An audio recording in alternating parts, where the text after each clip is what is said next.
online inter-school international debate powered by Stayfree and brought to you in partnership with Save the Children. It's our privilege having all of you here today. The love and affection that you've shown this event really humbles us. We've had some fantastic debates. Today is the Match 14, which is a Pool D match between the Sri Sathya Sai Vidya Vihar Indore and Mayo College Ajmer. Without much ado, let us start with the proceedings.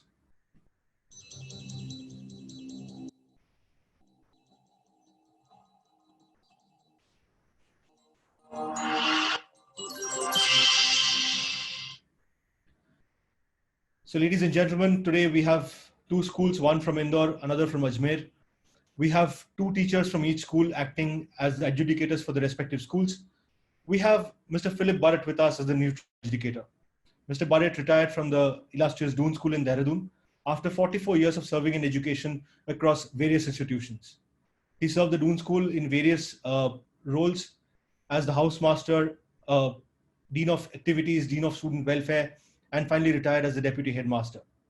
It's our privilege having Mr. Burrett with us. Sir, if you could have you share some words of wisdom with the participants before we start. Thank you so much, Abayu. I hope I am audible. Yes, sir, loud and clear. Yeah. So a very good evening to both these teams. I always like to listen to the music before the debates begin because Abhishek and Shubayu put on some really good music. And I was reading through the teams. So today we have a full boys lineup. Yesterday we had a full girls lineup. I must say that I checked up the school, the SSSVB at Indore. It's a wonderful looking school, almost 40 years old. All the very best to you and Rahul and Adi. And of course, Mayo College, I've had the privilege and pleasure of visiting the school very often and even stayed in Oman House. So all the very best to you, Raghav and Aviral from Mayo College. May the best team win. All the debates that I've judged have been very close, nail-biting finishes, and I don't see why this should be any different. May the best team win. All the very best to you. Over to you, Shubai. Thank you so much, sir. Thank you for that wonderful welcome to all the attendees. If the participants could please switch on their cameras, we will now try and introduce them one by one. So today we have the Sri Sathya Sai Vidya Vihar from Indore and the Mayo College Ajmer. Before we start off with the debate, this is powered by Stayfree. Stayfree is a Johnson & Johnson's brand, which does a lot of great work for women's hygiene, particularly young women who are entering their puberty. Here's a short public service announcement from them that we wanted to share with all of you before we start the debate for the day. मेरे period शुरू हो गए हैं। पहली बार हो रहे हैं मुझे, तो काफी अजीब लग रहा है। पीरियड्स में मुझे आसान काम भी मुश्किल लगता है। बहुत दर्द होता है। मैं किसी के पास बैठ भी नहीं सकती। और जब मैं उठती हूँ, बार-बार निशान चेक करती हूँ। घर में एक ही वॉशरूम है, तो पैड चेंज करने में मुझे शर्म आती है। मुझे पैड को कचरे में छोड़ना पड़ता है। She may not understand what she's going through. She just needs to know. You do. Over 2 million girls will get their first period in lockdown. Your daughter or sister could be one of them. Talk to her. Tell her. It's normal. It's just a period.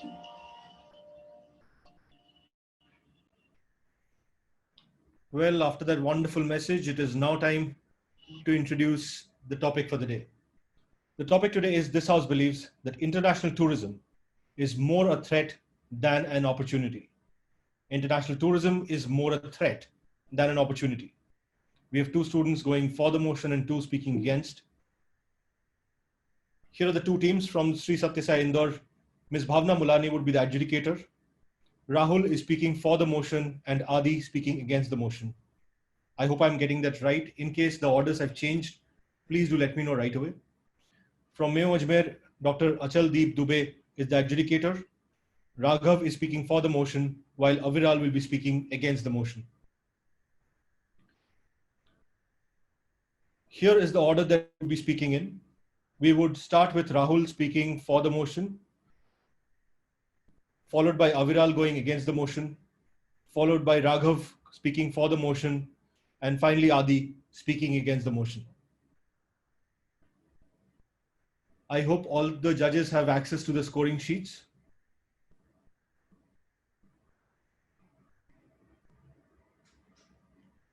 Yes, I have, Shabayu. I'm fine. Thank you so much, sir.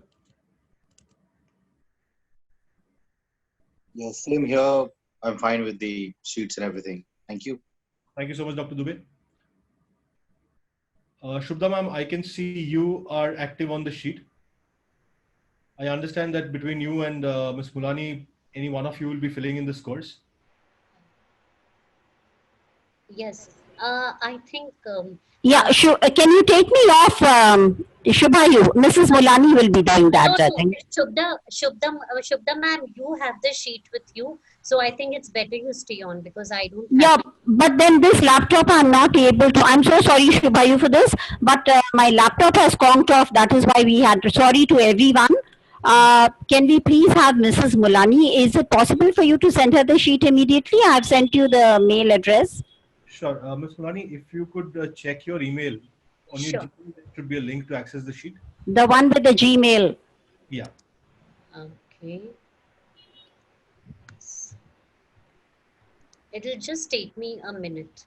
Sure, not a problem. While we're waiting for Mrs. Mulani to access that sheet, Rahul, we would love to know a little bit more about you. Am I audible clearly? Yes, Rahul, we can see you, we can hear you. We would love to know which class you're in, what are your favorite subjects, your hobbies. Yes. So good evening, everyone. First of all, I would like to thank Notebook for giving us this wonderful opportunity to be here and participate in this debate with such a great topic. I'm Rahul Malviya from Shri Sathya Vidya Vihar, Indore.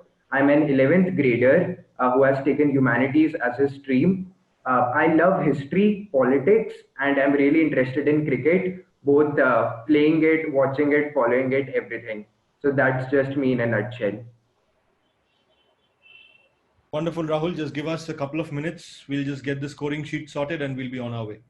Yes, I've got it. Thank you, Shubhayu. Great, ma'am. I can see you online on the sheet.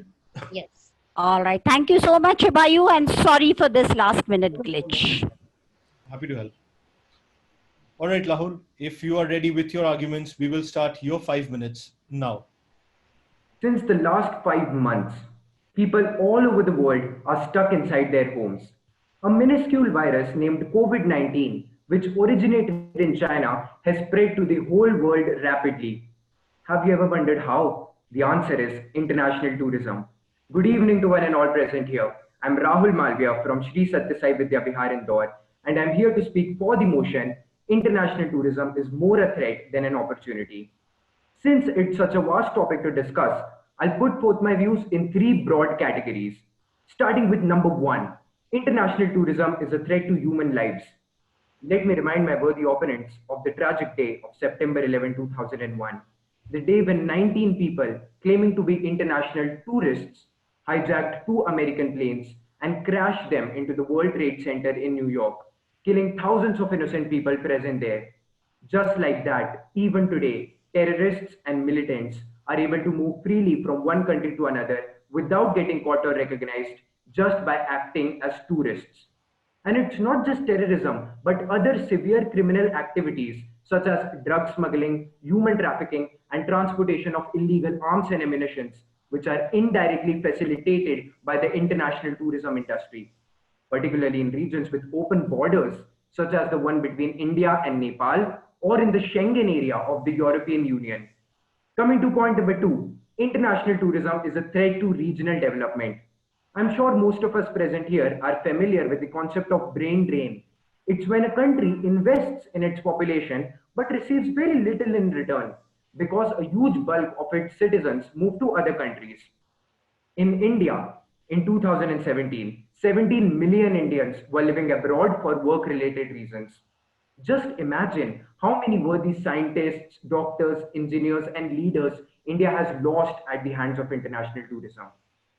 Now, my worthy opponents may argue that it is international tourism that improves local infrastructure and provides job opportunities to people. Let me bring to their attention the fact that most of the jobs in the tourism sector are seasonal and are low paying in nature. They also require a high number of working hours. And as for local development, international tourism does the opposite of that. It makes life more difficult for the local population of an area by increasing the prices of consumer goods in that region and by making housing and buying real estate unaffordable for many. Which brings me to my point number 3. International tourism is a threat to the environment. First of all, let us talk about overcrowding and overpopulation in several regions around the world, which are tourist places. Let me give you the example of the beautiful Italian city of Venice. It has a population of 60,000 people, but hosts more than 30,000 tourists per year. Due to this, Venetians have to suffer from traffic, congestion, and pollution each and every day of their lives. The negative impact of tourism on the environment is evident from the fact that it contributes for more than 5% of global greenhouse gas emissions. It also exerts excessive pressure on local resources, making their depletion really quick. An example can be the depleting groundwater resources of Cape Town or California, incidentally, two of the most visited places on planet Earth. And then there's the problem of littering that tourists do in places of natural importance. It is a very sad and unfortunate fact that in several trails of Himalayas and the Andes have been nicknamed the plastic waste trail, the toilet paper trail, or the Coca-Cola trail after the garbage that is left there by the tourists. We all are witness to the fact that throughout the course of this pandemic, pollution levels have dropped drastically and Mother Nature seems to be rejuvenating herself. All this has been possible because of the global border closings, which have made the international tourism industry come to a halt.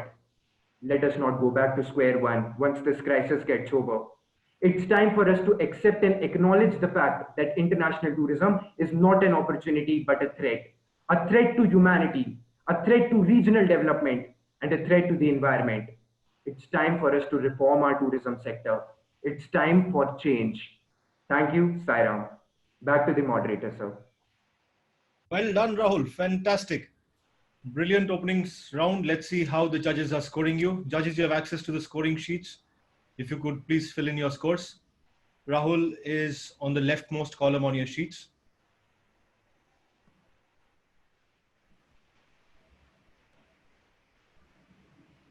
Burrett, sir, I can see your scores. Thank you. Mulani ma'am, I can see your scores as well. Thank you.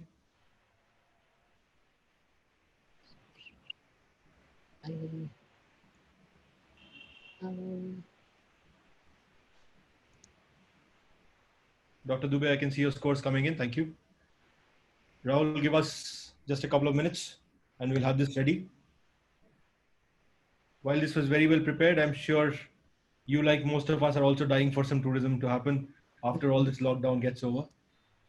Yes, but this lockdown shows us how fragile the tourism industry is, that it can stop instantly. Yeah, very true. Rahul, the inveterate debater, refuses to leave his stand even when he's speaking right now. I admire the conviction.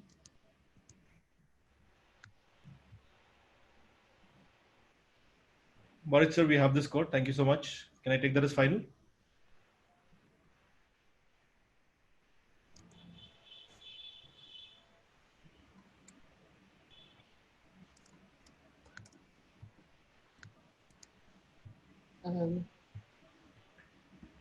Bhavna ma'am, I have your scores as well. Can I take that as final? Thank you, sir. Please. Thank you.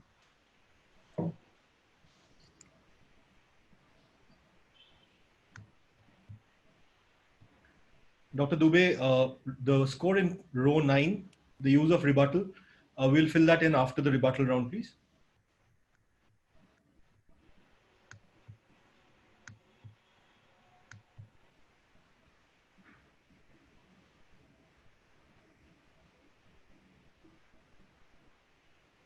Thank you, sir.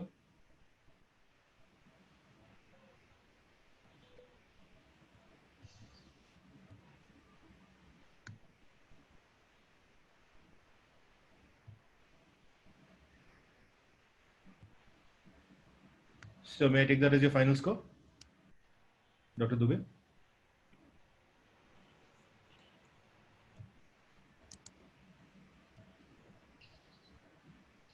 Yeah, sure. That's final from my side. Thank you. Thank you so much, sir. Well, Rahul, if you're looking at the screen, these are your scores out of 95 from your first 5 minutes of arguments. Very, very well done. Some high scores on the board there. Aviral, you're up next. And these are the scores you're trying to match up to. Before we start your debate, we would love to know you a little better. So tell us. Yeah. So my name is Aviral Narang. I'm a grade 11 student from Mayo College, Ajmer. I have a keen interest in debating as well as MUNing, basically public speaking. I am a keen anchor and I love to speak and debate a lot. I am also a very keen reader. My favorite author would be Paul Kalanithi. Sadly, he passed away. Well, Aviral, being an anchor here, somebody saying that they are good at anchoring, you can gladly have my job any given day. If you're ready with your arguments, your time for the debate starts now. Good evening, ladies and gentlemen. My name is Aviral Narang and I'm a student of Mayo College, Ajmer. As we all know, the motion for today is This House believes international tourism is more a threat than an opportunity. So let me be very clear from my side and clear the context that I am going to take in this debate. International tourism, ladies and gentlemen, first of all refers to only tourism that crosses national borders and no business trips or educational visits to any other country. Now making that clear, let me tell you about this fact that there are always pros and cons to everything in this world, every agenda, every motion. Now that we know that there are always pros and cons, I would suggest that the other speakers now put in the harmful effects that international tourism has on the world as a whole. And we, as the against side speakers, would put in our views regarding the same. Now, with that said, I would like to move on to my constructives. My first constructive is about how defamation would affect the whole world. If we start defaming international tourism as a whole, sir, we already know that if a part of a society or if somebody defames another part of the society or somebody, that person would get marginalized in a way or another, which in this case would lead to a lot of global economic drawbacks. Because keeping in mind that international tourism holds a total of 3.3 direct percentage in the world GDP of the year 2019 and almost 10% indirect GDP in the global GDP of 2019. A lot of people are dependent on travel and tourism for their daily bread. And as the first speaker from the side proposition came up and said that even though the jobs are low pay and seasonal, we still can see how important they are for our lives, how important tourism is for all of us, and how we all are aching to go outside no matter whatever the conditions are. My second point would be how adapting to new circumstances is very essential for all human beings. Now, ladies and gentlemen, we as human beings have the sole purpose to come on this earth, learn, adapt. If we stay at one place and do not visit another place, we would never get to know about more cultures that exist in this earth. We never would know about the new heritages that we never knew about. We never would know about the historic importance other places have. We never would know about geographic variations that earth has. Even though we can check that online, ladies and gentlemen, but it still is not as useful as having it in front of your eyes. Now, when we're talking about this, ladies and gentlemen, what the side proposition completely forgot was that they said it's a threat to environment. Well, ladies and gentlemen, what I believe is that people, if they get to know more about other lands, they would become more considerate about helping others. Let's take an example of Africa, ladies and gentlemen. When people started visiting Africa and saw the conditions there, they made it their goal to help Africa bloom as a country, bloom as a continent, bloom to be a better part of the world, so that we all are responsible citizens and we all can live happily in this earth. After all, we all are humans, ladies and gentlemen. My third point is how tourism would lead to an advancement of technology. Now, to be very honest and to be very frankly speaking, ladies and gentlemen, the point is that in a country like India, tourism plays a major role for all public places. Let's take Taj Mahal and Chandni Chowk for example. Now we see a lot of international tourists visit Taj Mahal and you can see the conditions there are very clean. The Taj Mahal is very well maintained and every person that visits the Taj Mahal has a good feedback about it. But when we talk about how Chandni Chowk is, we see it is so crammed that people don't have a proper place to live, no proper sanitization, no proper healthcare facilities, no proper water, no clean water, nothing.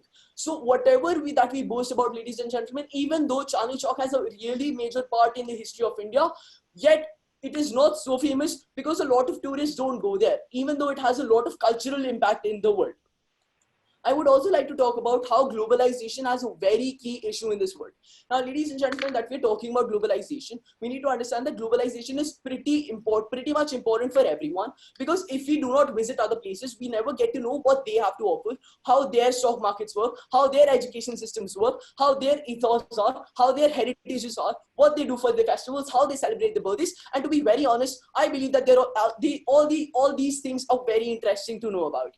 I would also like to talk about how Olympics and Commonwealth Games attract a lot of tourists and improve the infrastructure of a country. Let's take India as an example for this. When we had Commonwealth Games in India, we saw how well India was, how well everything was prepared in the capital city of New Delhi, and how wonderful it looked when people from outside India came and watched it. Commonwealth Games proved to be a good, example of how we can improve our infrastructure from international tourism. And I believe that international tourism is not a threat.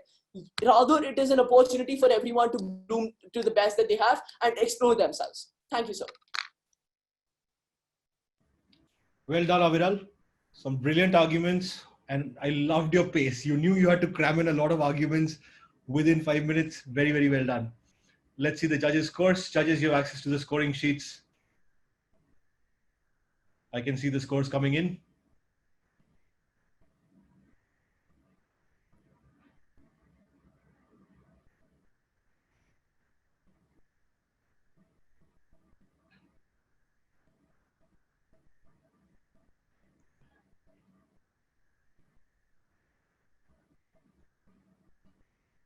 Aviral, just bear with us for a couple of minutes while we quickly tabulate your scores. Mr. Burrett, sir, may I take that as your final score?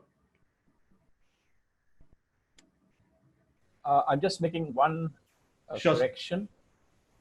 Yeah, that's my final score, Subayu. Thank you so much, sir.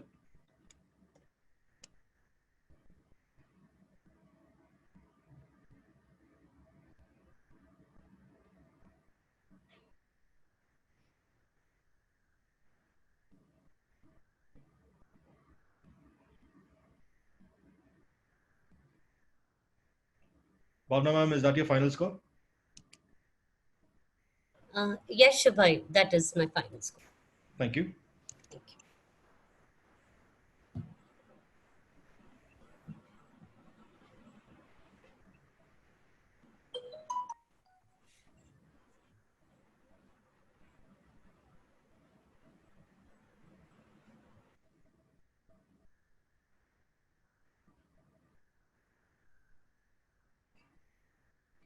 Dr. Dubey, sir, may I take that as your final score?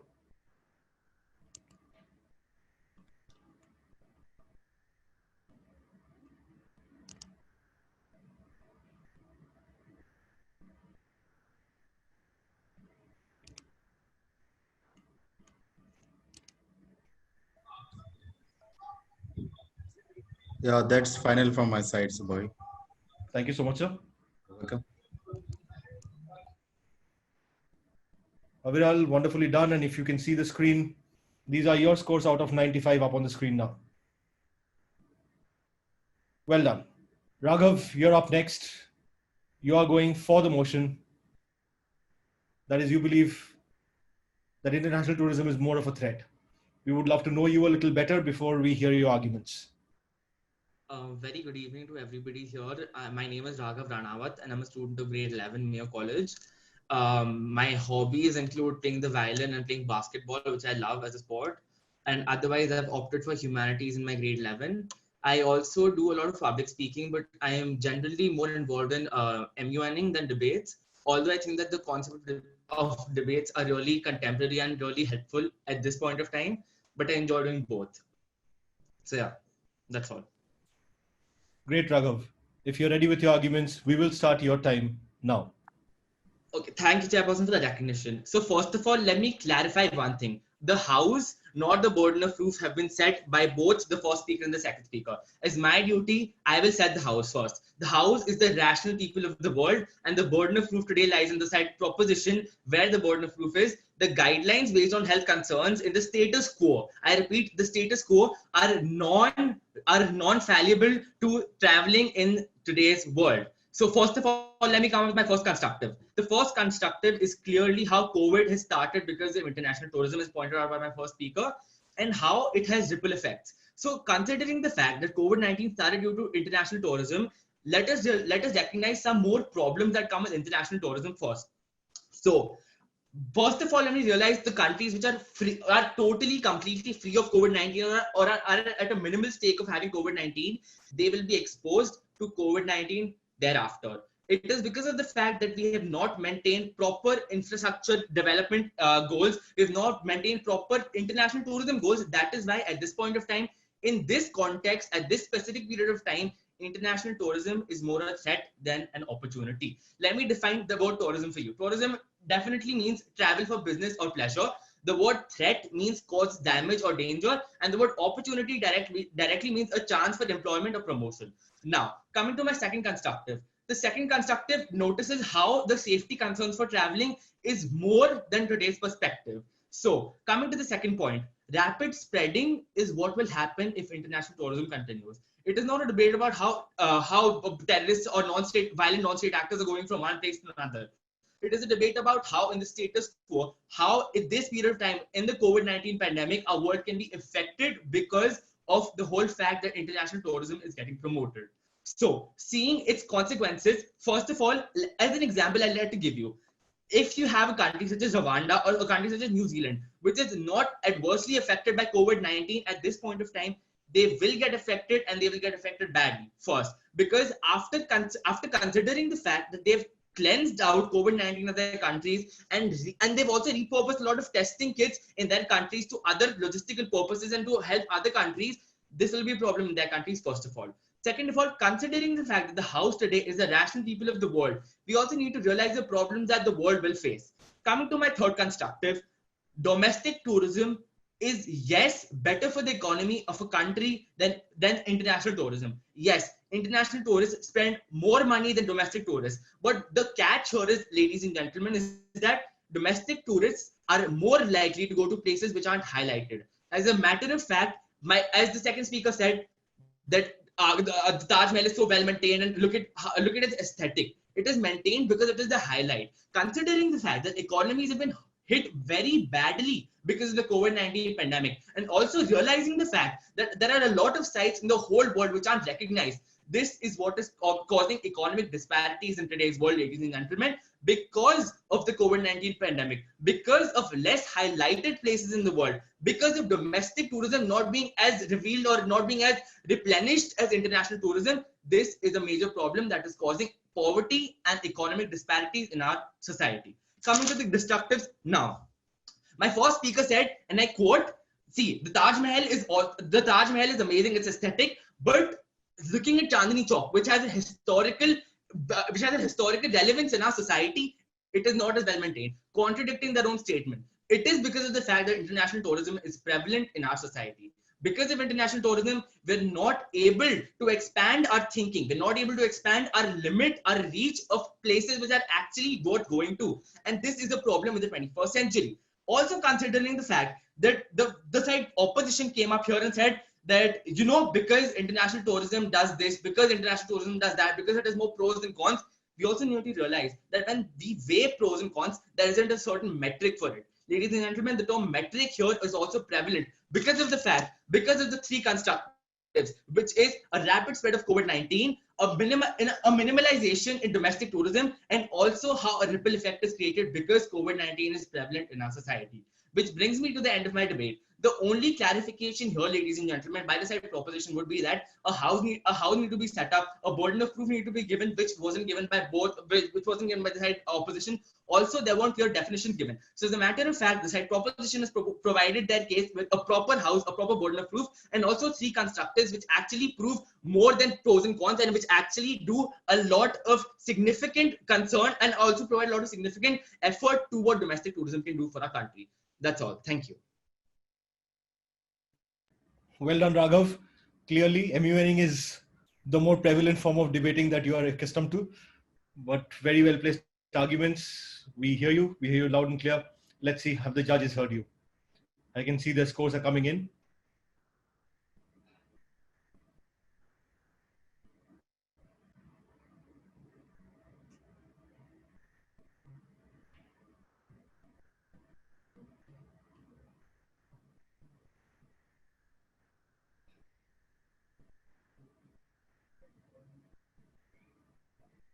Mr. Burrett, sir, if those are final, we'll take your scores.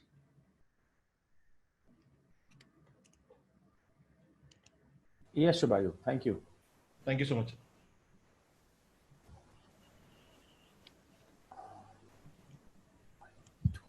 The final scores there.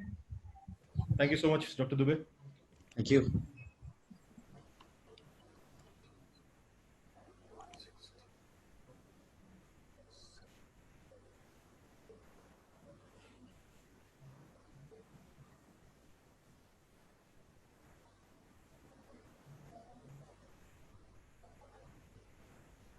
I'm done, Subhai.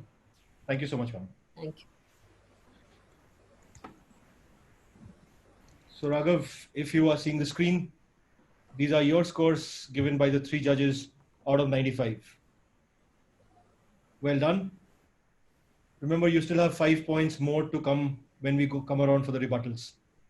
Adi, you're up next. As with others, before we start the debate, we would love to know you a little better. Hi, my name is Adi Deshmukh, and first I'd like to thank Notebook for the opportunity to speak here. I'm a PCM with CS kid, and I'm an avid writer, and I love to sing. To be honest, I haven't exactly decided what I like and what I don't like, but I can tell you one thing, it's been a real interesting journey, and I can't wait to see what's next. Wonderful, Adi. If you are ready with your arguments, your time will start now.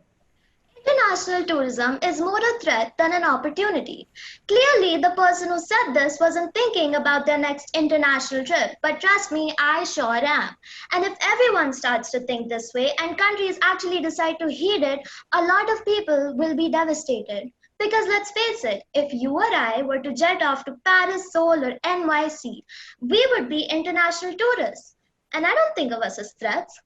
Of course, there are exceptions. When are there not? And we'll get into that in a bit. With that, good evening. I am Adi Deshmukh, and I find it in my and everyone who works in the tourism industry and any person who wishes to travel abroad's best interest to speak against the topic, international tourism is more a threat than an opportunity. Firstly, tourism provides jobs, and trust me, we can't get enough of those at this point. Now, after a bit of rummaging around on the internet, I found out tourism accounts for 1 in 10 jobs worldwide. The World Travel and Tourism Council in their 2019 Global Trends report said that at present, tourism provides 319 million jobs and will add 100 million more in the next 10 years. Most jobs in this field are unskilled, so that helps with our problem of education. And they're fairly safe from the reaches of AI and its implications. It's a win-win deal, no? People will argue about instability and give the COVID-19 pandemic as an example, and to them I'll say that it is valid. However, that instability isn't unique to the tourism industry. It's prevalent everywhere from a tour guide to a software engineer. Let's kick off the second point with a thought exercise. Imagine a little place called Pujaslavia. The key point about this being is that it doesn't have many prospects and has been through a lot. It's a poor country. However, it is simple and beautiful, a perfect escape from this wreck of a life. Beautiful beaches, stunning landscape, and a rich culture that lures people in for the thrill of it. Its people, thus, thrive off the tourism industry. I didn't actually have to make you imagine a place. There are real-life places with the same or so story, such as the Maldives. Tourism gives a thriving economy to places that would otherwise go under. Countries like Macau rely heavily on tourism, with it making up 43.9% of its economy in 2017. For my third point, I'd like us to examine people in general, because when you think about it, international tourism has no threat in itself. It's we the people who add the threats in like garnish, and those can be eliminated. through law and order, basic consideration for others, general public education, and so on. Now, of course, you'll find the type of tourists vandalizing monuments, or maybe that was the citizens themselves, throwing around trash like candy and disrespecting people within a 5-mile radius. And you'll feel like saying that, no, we don't want these rude and inconsiderate people to come here. And with that, I'd like to present you an example of set theory. Imagine a universal set that represents international tourism with two subsets that represents international tourists and threatening situations, people, you get the gist, right, respectively. Now these two overlap to form a Venn diagram. You're telling me that you're ready to give up this universal set for that small bit of intersection? I don't think so. Instead, we educate them. We make them understand why we're saying the things we're saying. People will talk about the sheer amount of people that damage the environment, monuments, and culture. However, we're slowly working towards fixing these problems. Like, for example, Bhutan adopted a unique policy called high value, low impact to attract, and I quote, discerning tourists that will respect the unique culture and values of the Bhutanese people to avoid being overrun with tourists. And I'm pretty sure that we'll come up with more solutions like this because we're very skilled at solving problems. In the end, let's face it, everything has problems, everything is dangerous, but that doesn't mean we go around making a checklist of things to have a hashtag over party for on Twitter. Even living is dangerous. I could get destroyed, or I could lose my sense of identity. But does that mean I stop living? No, I fight, I change, I adapt, I get help, and the same thing applies to international tourism. It's a gold mine, you know. We just need to fix our way of exploiting it. Thank you. Back to the moderator. Well done, Adi. Wonderful arguments and very, very well articulated. Let's see how the judges are scoring you. Honestly, I can't help but notice that we are more than anything else witnessing two extremely different styles of debating today. Thanks to the MUN background, to some of our contestants and some coming in more from a general debate standpoint. And it's wonderful to see how those arguments still go against each other to form this wonderful debate, so to say. I can see the scores coming in. Mr. Burrett, sir, if those are final, I'll take your scores. Yes, Subayu, thank you. Thank you so much, sir.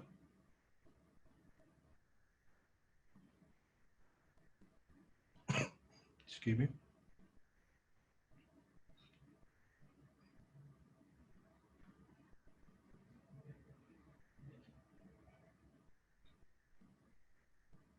Bhavna ma'am, may I take that as your final score?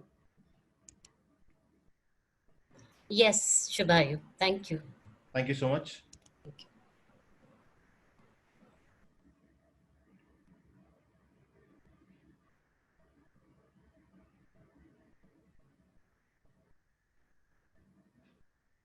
Dr. Dubey, sir, may I take that as your final score? Yes, of course. That's fine. Thank you. Thank you so much, sir.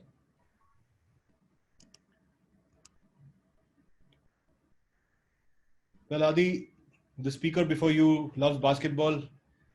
In their terminology, this is pretty much a slam dunk. Very, very well done. Some high scores on the table, but remember, 5 more points still for the taking on the rebuttals. Right? We will go in the same order. Rahul, Aviral, Raghav, and then Adi. We will show you the scores for the rebuttal after all 4 rebuttals are done. But judges, please mark the contestants once they're done. All right. Rahul, if you're ready with your rebuttal, we will start your time for 2 minutes now. Good evening once again to everyone. I listened intently to all the valid points given by my worthy opponents, but I'm still not convinced. I still believe that international tourism is more of a threat than an opportunity. I would like to start by talking about the comment made by the second speaker. He was talking about defamation. But isn't it freedom of speech to criticize something which is a threat in several ways? Apart from that, my worthy opponent also said that it is important for us to visit places in order to learn different cultures, geography, history, etc. I would like to bring it to his attention that the world today is highly computerized. It has become a global village.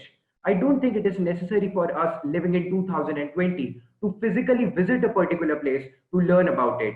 We can do that at the comfort of our homes as well. Both my worthy opponents talked about the importance of tourism for the world economy. Don't you think human beings are too selfish sometimes? All they care about is economy, economy, economy. What about the environment?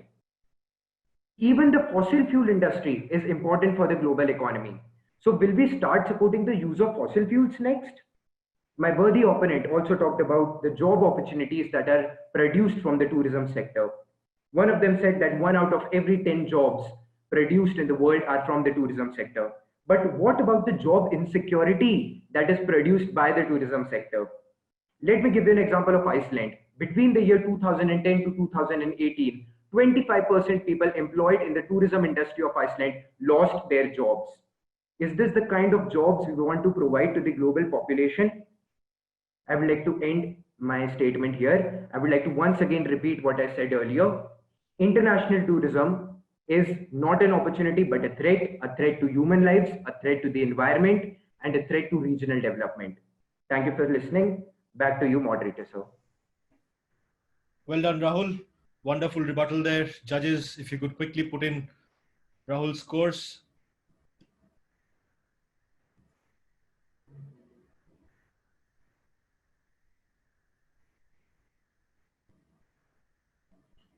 Rahul, we have your rebuttal scores, but me being the evil moderator will keep you in suspense about them until everybody has spoken.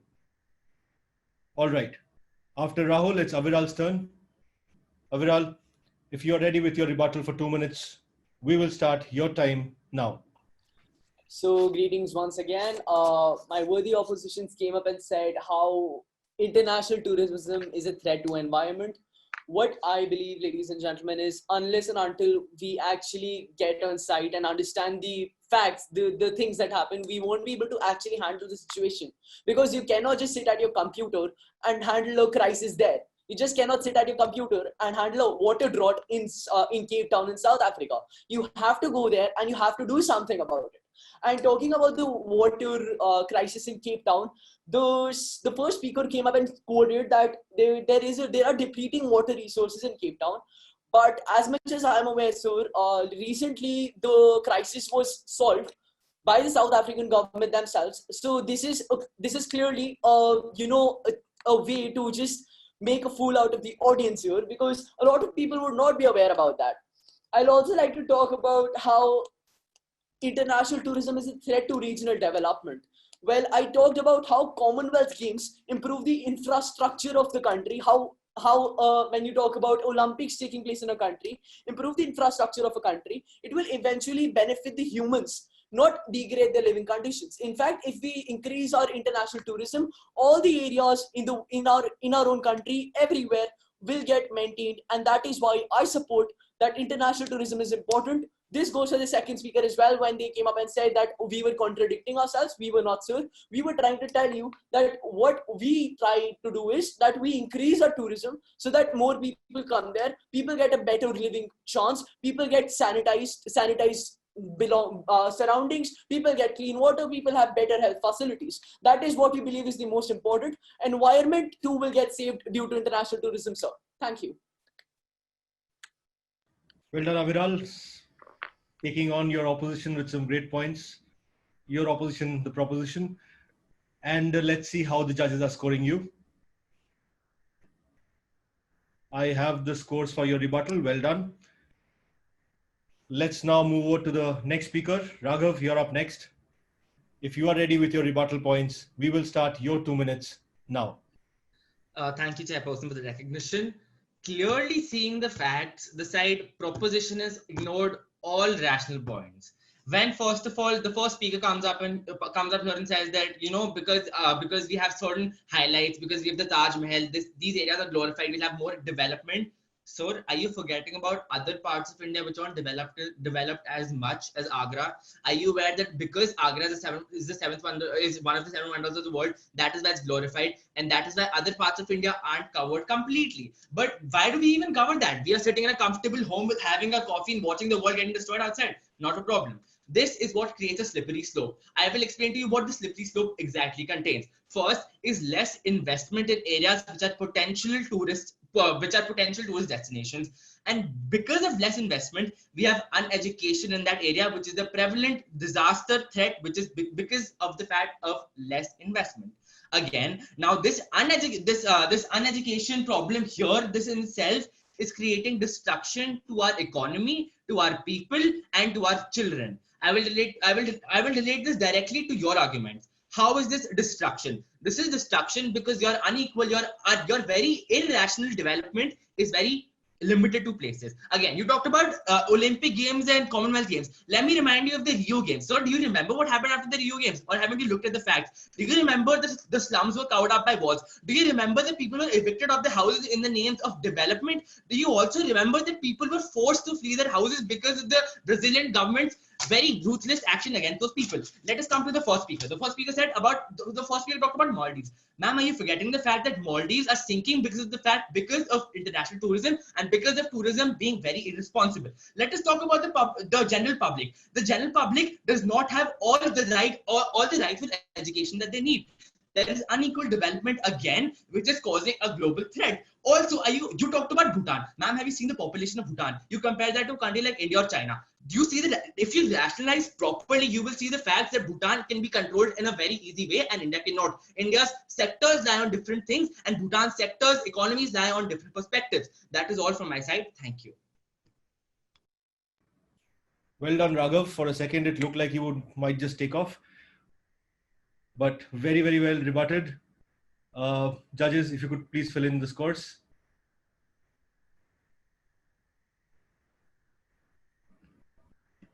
Wonderful scores, Raghav, but I'll keep you in suspense about your scores for some more time. Adi, it's now your job to close this. You have everybody's points that you want to rebut, but your time is still limited to 2 minutes. And if you're ready with your rebuttal, your time starts now. Thank you. See the world. It's more fantastic than any other dream made or paid in factories. As for no guarantees, as for no security. This quote was said by Ray Bradbury, and it plays well into saying that not everything is perfect and nothing is secure. It's just a question of what extent you go to. See, because tourism is an ever-changing industry, and an ever-changing industry has ever-changing problems. If you were to make a list, you wouldn't be able to stop. In these cases, it is necessary to look at how present problems are being solved, and then we'll think into the future. And slowly they are. We have stringent security measures at airports to combat terrorism and other things. We have countries making policies to fix the overflowing of tourists, like in Barcelona. My worthy opponent said that COVID-19 spread through international tourism. Yes, it did. But do you know what else spread through international tourism? Every other virus on the planet. If this would have been a basis for cancelling tourism, it would have been cancelled a long time ago. Globally, tourism contributes 8.9 trillion US dollars to the world's GDP. And that kind of figure cannot be unnoticed even if you close your eyes. In the end, compare the advent of tourism to the ripples caused by throwing a stone. If there's one thing to be known, it's that they can't be stopped. But necessity is the mother of invention. So my worthy opponents, it's time to create us a stone that doesn't cause ripples. Thank you. Well done, Adi. Let's see how the judges are scoring you. And the scores are in. However, I'm still going to continue playing the evil moderator. This is when we tell you a little bit about ourselves. We heard about you, your hobbies. I'll tell you what I do for a hobby. I make content out of study material. At Notebook, we try to modify and create content, particularly video content, based on your curriculum, what you are learning in your classes in school. The idea is to create video content that is accessible by every student everywhere, on the go, so that they can study as and when they please, in a way that is engaging. Teachers find this useful because they can start a class with a short video about a topic and engage the students. And students find it useful because they can access this on their personal devices anywhere, anytime. What I will do now is show you a small clip of one of the Notebook videos so that you know exactly what I'm talking about.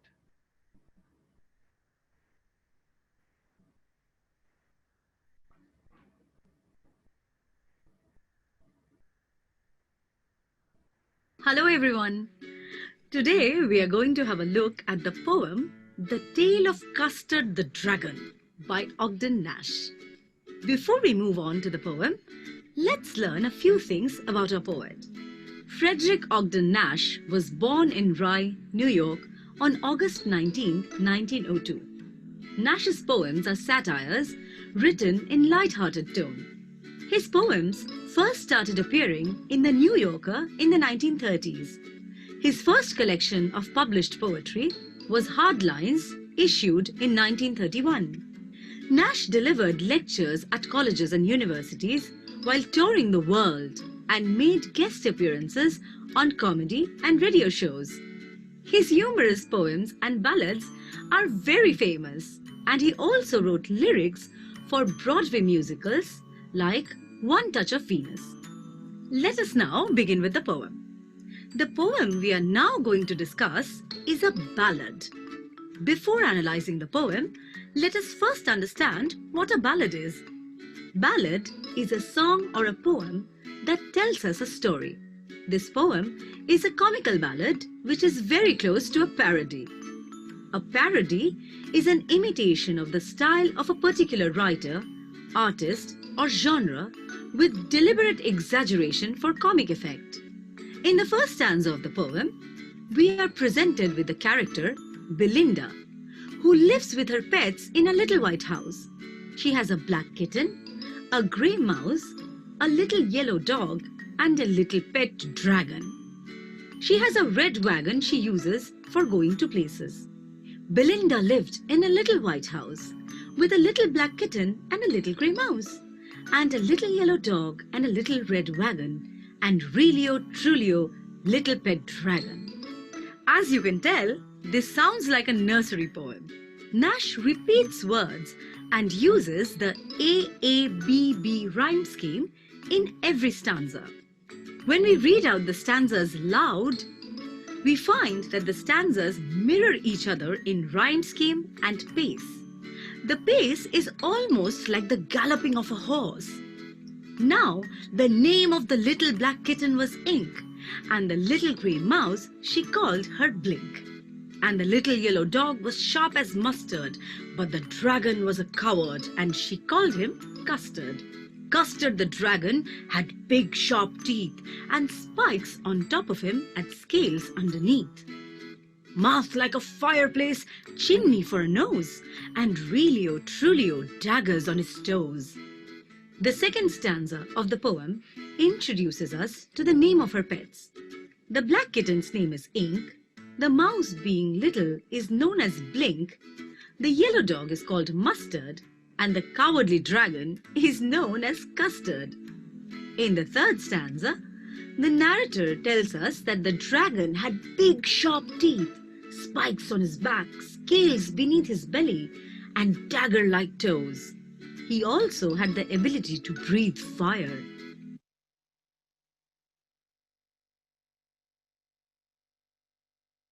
Well, that, ladies and gentlemen, was a short clip from one of the notebook videos. We are fortunate to have Achin Bhattacharyya with us today. Achin is the founder and CEO of Notebook. What you saw just now is his brainchild. He's a chartered accountant by training and was a director at Deloitte prior to starting Notebook. Achin, we would love to have your feedback about the debate and some advice for all the participants. Sure. Good evening, everyone. Adi, Raghav, Rahul, and Aviral. Great performance from all of you. Clearly one of the best sessions that we had so far. I admire your confidence, positivity, and logical, well thought out deliberations. Debate, discussions, and public discourse are at the heart of any democratic society. And I'm really so happy to see such passion for debate in our schoolgoers. Each one of you have your own style of debating, which is quite distinct from each other.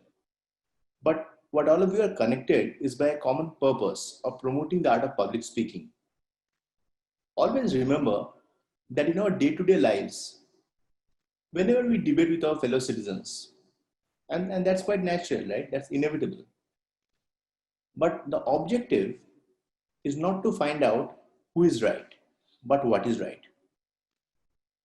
I also thank both the adjudicators and the principals of both the schools, and the teachers who have helped in shaping up all the contestants. Indeed, all of us are forever indebted to our teachers for their priceless contribution to our lives. I also congratulate all the proud parents. Your children have really made all of us proud. Every reason to celebrate for you. I also thank the audience for their active encouragement and support to our young debaters.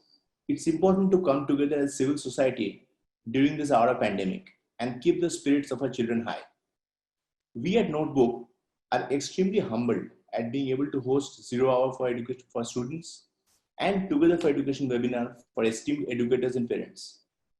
Today, as we speak, we have more than 10,000 videos in public domain, just like the one you saw, which are accessed by more than 1 million users. Indeed, we are one of India's fastest growing edtech platforms with your support. I again thank all the participants. To me, irrespective of the result, all of you are winners for your commendable performance, which I'm sure will only get better with passage of time. We look forward to see all of you in our next 0 Hour session tomorrow 3 p.m. Thank you, take care and goodbye. Over to you, Shubhai. Thank you, Achin. At 0 Hour, we are also very proud to have partnered with Save the Children. Save the Children is an NGO that works with underprivileged children, children living in hostile, inhospitable environments. And one of the best things that they do is they've been doing this for over 100 years now, is save childhoods of so many around the globe. We were very fortunate to have Ms. Vidya Pillai, their CEO, as one of the speakers on our Together for Education webinars a few weeks back. Here is a short message from Ms. Pillai to all the participants regarding Save the Children.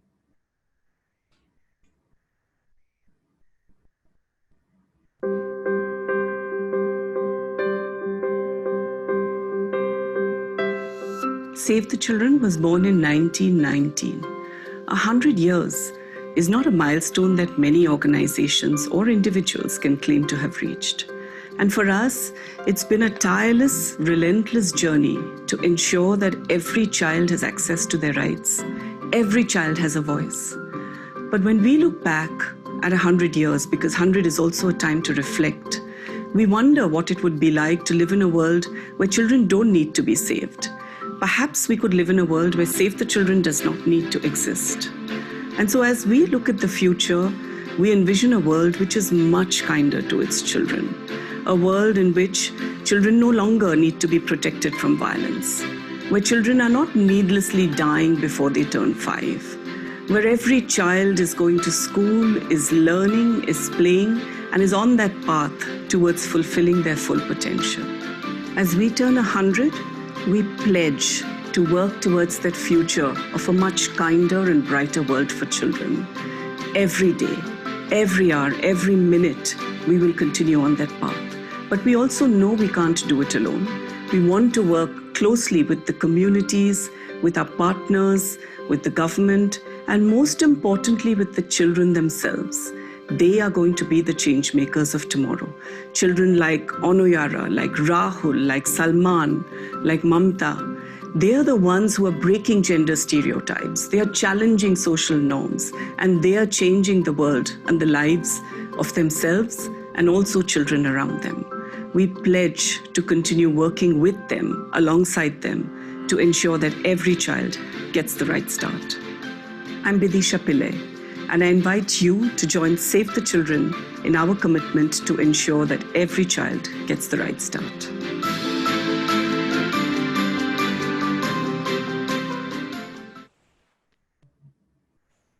So, is the suspense built up suitably? Are you guys dying to know the scores as they are after the rebuttals? I will not keep you in suspense anymore. The two schools, here are your scores out of 100 points, and it couldn't get closer than this. Rahul, you have 85 out of a total score of 100. Well done. Aviral, you're at 83. Raghav, you're at 81. And Adi, you're at 89. While Sri Sathya Sai Vidya Vihar has a slight advantage, the scores are really, really close.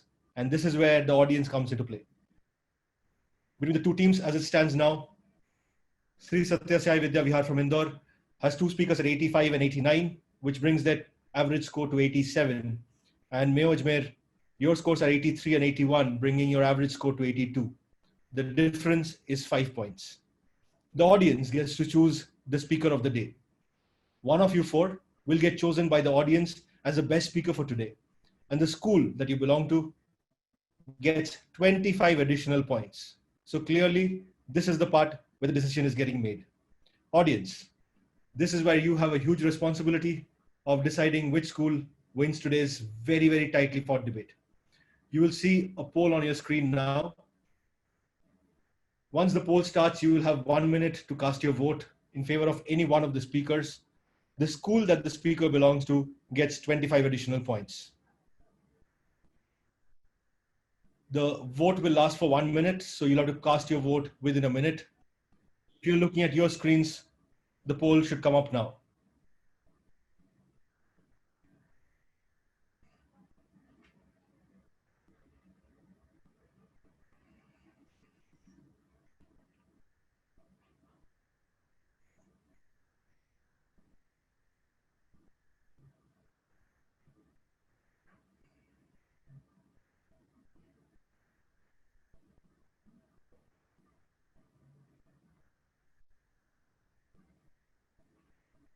We are about half a minute in. 90% and more people have voted. Democracies around the world wish they had this kind of voting percentage.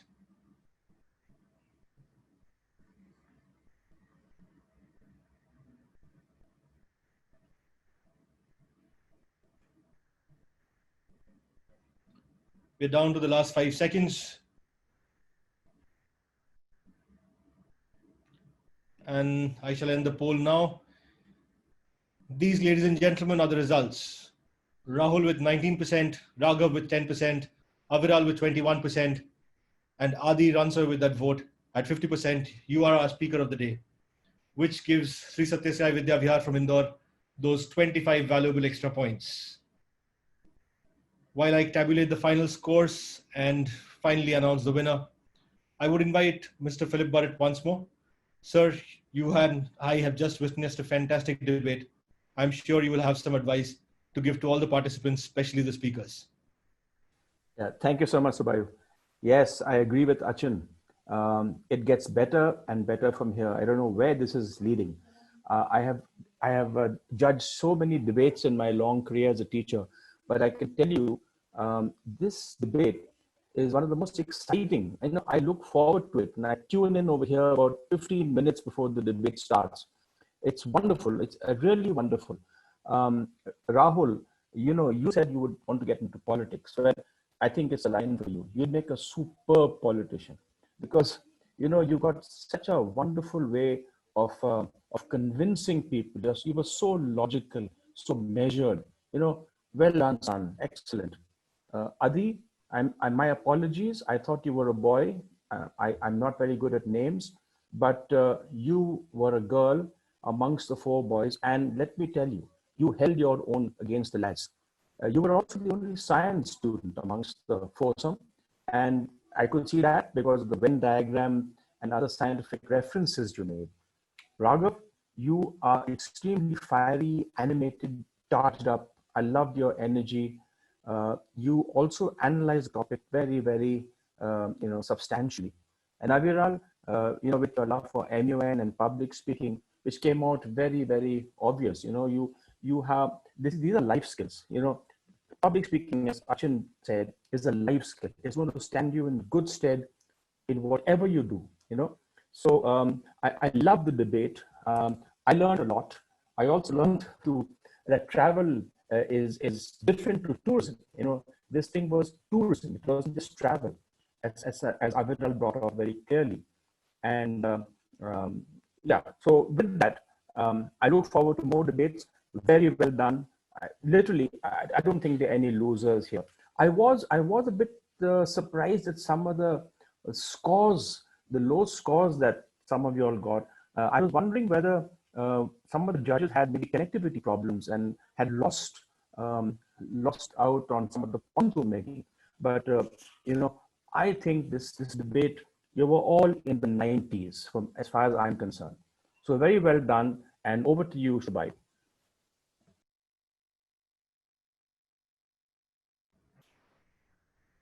Thank you, sir. Thank you so much for those kind words. I'm sure every single participant out here is especially enthused. Those, ladies and gentlemen, are the final scores. Mayo Ajmer at 82, Sri Sathya Vidya Vihar Indore at 112 points, winning it for the day. Well, with that, we'll wrap up. All four of you have done brilliantly. Guys from Mayo, nothing to worry about. You are clearly more accustomed to the MUN style of having an argument, and the technicality, the way you framed your arguments, I have done a fair bit of parliamentary debate myself, is absolutely exemplary. Very, very well done there. Adi, Rahul, you have a celebration to catch up on. I know Indore is famous for its street food, but I guess you are going to maintain social distancing norms for now. With that, ladies and gentlemen, we are going to close for today. We look forward to seeing you tomorrow. Tomorrow, our first debate is at 3 p.m. We hope to see you then. Until then, take care and goodbye.